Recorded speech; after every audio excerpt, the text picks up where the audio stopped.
What's going on, everybody? This is Chicago Sports Talk. Michael back at it with another video talking, of course, the Chicago Bears. This is gonna be a long video, so I don't know how long, but this is the time for our guest audience, or I should say, the peanut gallery with the geeks, to get the popcorn, get a drink, grab a sip, and let's get right into it. So, for the moment, Ryan Poles was brought in as the general manager. This was back, we're going to go through the years until now. Ryan Poles was brought in to rebuild the Chicago Bears to end the cycle of coach, rookie quarterback, coach gets fired, then they bring in a whole new regime. They were brought in to put an end to that. And let's get to how Ryan Poles does it. Obviously, the Bears were in a lot of dead cap in 2021. They were overpaying. They had aging contracts with veterans. Akeem Hicks, Eddie Goldman, Khalil Mack, Robert Quinn, Danny Trevathan. Who else? Who else am I thinking? There were a lot of veteran players. James Daniels, Cody Whitehair, I think Charles Leno was there. So there were a lot of messes that Ryan Poles had to clean up. That be trading Khalil Mack to the Chargers, which was an emotional day for Bears fans. Not re-signing and basically all of Ryan Pace's mess, including I forgot to mention Allen Robinson was also a mess. He pretty much teared the team down, getting a bunch of draft picks, but he required a lot in those draft picks. He turned the Khalil Mack trade into Kyler Gordon and Jaquan Brisker, which is basically a very good trade, and the Bears won the Mack trade. So, like I said, it's nothing to shout. Khalil Mack is a good player. I think he is still a good player, but I feel like the Bears got a lot from that Khalil Mack trade, looking back at it. Also, the Bears did not win any games. They won 3 games in 2021. But the turning point of the Chicago Bears, what Ryan Poles did, was possibly, in my opinion, the Carolina Panthers trade, which the Bears had the number 1 overall pick at the time, and Ryan Poles was expected to trade the number 1 overall pick. And the Carolina Panthers, being desperate for a quarterback, gave the Bears a ton of draft capital to work with and gave them a top borderline 5 receiver, which is DJ Moore. And someone brought this to my attention, and the Carolina Panthers trade was the turning point that this was what the franchise needed. If Ryan Poles found Patrick Mahomes and told Andy Reid to draft him, let's say, why can't we say he can do the same thing for Caleb? Now, I know everyone's emotional about Justin Fields. I get that. But like I said, at the end of the day, Poles had a job. I'm pretty sure it was an easy decision for Ryan Poles to make. But Ryan Poles obviously took time out of his day to see if Caleb's the guy. And he believes Caleb Williams will be that guy. Now, it's obviously going to take much time. So, pretty much, King Poles turned this franchise around by that one trade alone. Also, the big time free agent signings from last year, he acquired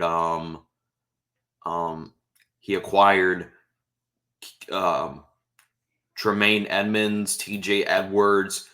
He gave Jalen Johnson a huge extension. He gave Cole Kmet a huge extension.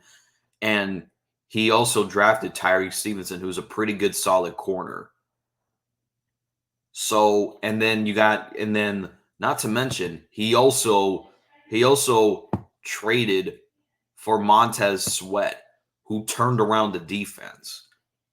And ever since we traded for Montez Sweat, that was the final piece to this defense. That's how everybody started clicking. Also adding good pieces like Jaquan Brisker, Kevin Byard has yet to play, but like I said, King Poles has done his job, his end of the bargain. Also trading a 4th round pick to the Chargers to acquire Keenan Allen. And the Bears had the number 1 overall pick again due to the Carolina Panthers being a terrible team. So King Poles basically turned that Panthers trade into Caleb Williams, DJ Moore, Keenan Allen, Darnell Wright, who's a good solid tackle, and he also acquired Tyreek Stevenson in that also. And then obviously the Bears do have a extra Carolina Panthers pick, which is their 2nd round pick. What do they do with that pick? Do they trade for another pass rusher, or do they keep it to draft a potential player in that with that pick? However, I do think like I said, the turning point was the Carolina Panthers trade, and with Ryan Poles, and he said this multiple times, the biggest he was brought in to end the cycle. This is not a Matt Nagy, Ryan Pace regime where they would basically pay for players and having to trade up for players and never trading down, which everyone wants to talk about the infamous Chicago Bears missing up on Patrick Mahomes and Deshaun Watson and them trading up to get Fields and Mitch Trubisky. Everyone wants to talk about that. I was never a fan of trading up when it came to the Ryan Pace and Matt Nagy regime, when they basically reached for for players that they didn't even need, or they didn't take the best player available, which the best player available in 2017 was Deshaun Watson. Everyone wants to talk about Mahomes. No, the best player was Deshaun Watson, but the Bears decided to take Mitch Trubisky because they listened to the analytics that predict that were riding Trubisky hard on the 2017 draft. And they basically, Caleb's starting role right away. Our quarterbacks, Mitch Trubisky and Justin Fields, had to sit behind a veteran, and they got thrown in there in the crossfire. Mitch Trubisky was supposed to sit behind Mike Glennon for a year. Justin Fields was supposed to sit behind Andy Dalton for a year. Matt Eberflus is looking at this and be like, nah, we don't need Caleb to sit behind. He needs to start right away. That's how I think they're doing the developmental process right. I do feel like a lot has changed from the time, and I go back to the 2010 season where the Bears fired Lovie Smith, and we hired a lot of stupid coaches like Mark Trestman. Yeah, he changed the offense, but the defense was terrible under Mark Trestman. John Fox, yeah, the defense was good, but the offense was terrible. Matt Nagy, besides 2018, and even in 2018, Matt Nagy got carried by that defense. But I do gotta say this. Matt Eberflus, I know people have some strong criticisms about Matt Eberflus, me being as one of the individuals who has criticized Matt Eberflus and wanted him gone. I got to give Eberflus credit. He has turned around the defense. Obviously, this defense has played a lot better ever since Eberflus took over the plays. And the question is with like the defense was never our problem last year. Yeah, it was a problem the first games before the Montez Sweat trade, before the Allen Williams situation. Yeah, the defense was terrible, but there were a lot of young guys that needed to gel. But it was the offense that couldn't put up points. And people want to put it on Fields. People want to put it on Getsy. Like I said, if you want to put it on one, you have to put it on both because both were at fault. Justin Fields could have been a better quarterback, and Luke Getsy could have been a good play caller. Like I said, you can't. People can point fingers, but at the end of the day, two things can be true at the same time. Luke Getsy could have been a better play caller, and Justin Fields could have been a better quarterback. But I do gotta say this: with Shane Waldron, who resurrected Geno Smith's career, and they brought, like I said, it's very rare the Bears bring in a offensive coordinator that has done it before. They usually bring in the hot shot new guys like Matt Nagy, Luke Getsy, and Mark Trestman. They don't usually bring in the experienced veteran offensive coordinators. They brought in someone that's a veteran. They brought somebody who has had success with Geno Smith, turned his career around, got him a huge contract, got him a starting job in the NFL, and he's the reason why Geno Smith has a starting job right now in the NFL. So, and he has the opportunity to develop Caleb Williams. Now, Caleb Williams being the generational talent that's being hyped up, being compared to Patrick Mahomes, Andrew Luck, and Peyton Manning. So, and this being the best situation a quarterback has ever gone into, it's basically a good thing going for what Ryan Poles has done for the Bears. And people want to use the term when Ryan Poles first came in, oh, we're going to take the North and never give it back. That was a long-term goal. This was not a one-year rebuild. Do you want to know what the difference between how the Minnesota Vikings did their rebuild and how the Bears did their rebuild? The Vikings try to do all in on 1 year, and guess what? They're in dead cap. Ryan Poles created some organization that was in dead cap and turned that team around. And people, including me, were not patient with what Ryan Poles has done. And look at what he's brought to this team. He's turned a hot mess into one of the highest markets in the National Football League. The Minnesota Vikings went all in on 1 year, and look at where they're at right now. They're in dead cap. Look at where they're at. Ryan Poles, yeah, it took some sacrifice, but the sacrifice was worth it. Because look at where we're at right now to where we're at from 3 years from look at where we're at right now to 3 years ago. Ryan Poles and the Chicago Bears. Let's talk about the Minnesota Vikings once again. They basically went all in. They won the division 1 year. Then guess what? Look at where they're at right now. No one's expecting the Vikings to do anything this year, except for J.J. McCarthy, D riders. So, yeah, Ryan Poles is doing what his job is. And I looked into Ryan Poles' background. He was the reason the Chiefs won the Super Bowl because he brought in Patrick Mahomes. And also Javon Dexter Sr. Guess what? He views them as another Chris Jones. Remember the Chris Jones trade rumors that were going around? Javon, he says, no, I don't think we need to bring in Chris Jones. I believe we have our Chris Jones and Javon Dexter. And Ryan Poles has he also drafted, I think he drafted Tyreek Hill, and then we brought in, and then he traded for a Tyreek Hill and DJ Moore. And he was a part of the Travis Kelce I think it was a part of the Travis Kelsey draft pick as well, which we have our own Travis Kelsey and Cole Kmet. Like a lot of Ryan Poles has been drafting pretty well lately. I know the Velus Jones, people want to bring up the Velus Jones thing that he did, but I feel like he wasn't utilized right.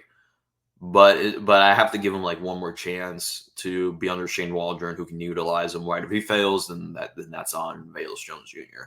But the only thing that Ryan Poles has really done horribly was the Chase Claypool trade, and he made it up. Ryan Poles owned up to that mistake, be like that. He said that was on me. I made the mistake of trading for Chase Claypool, but you know what? He made it up by trading for DJ Moore with the no one overall pick that we had, and acquire Keenan Allen and have Roma Doomsday as well. And guess what? Our running back room is solid. We have DeAndre Swift, we have Khalil Herbert, we have Roshan Johnson. Like our running back room is solid. It's always been solid. It's been our strength point of the offense under Lukey Dookie. So I feel like we have to probably just give this time, and let's say,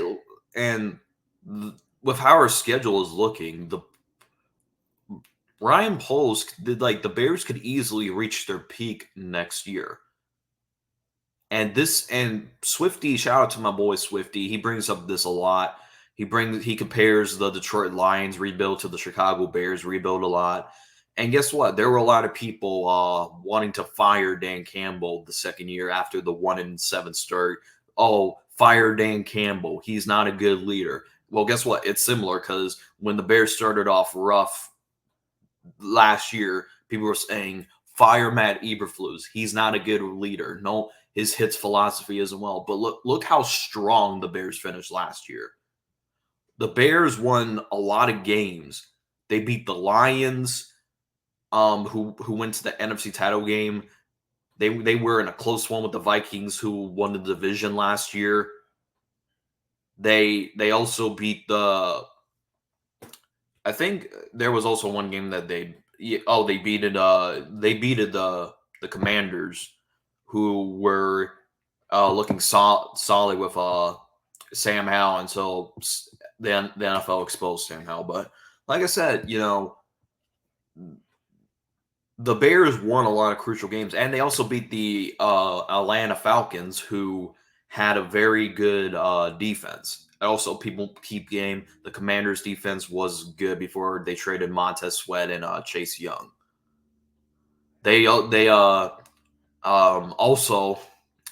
Falcons. They beat the Falcons, who were front runners of that division and had a top defense. So what are we talking about?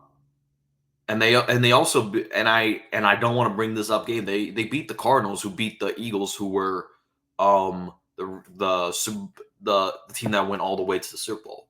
So Ryan Poles turned this team around, and I give him credit. But we as fans were saying fire Eberflus, and look at where we're at right now. Look at where we were at prior to this to right now. A lot has changed, and Eberflus has turned this defense around. Poles has turned this team around, and I think it's time the Bears win some football games. But anyways, that's my thoughts about. That's my whole video about how Ryan Poles has turned the Chicago Bears around. Let me know in the comment section down below if you agree with my points about how Ryan Poles has turned the Chicago Bears around. Like I said, we got a good thing going right now.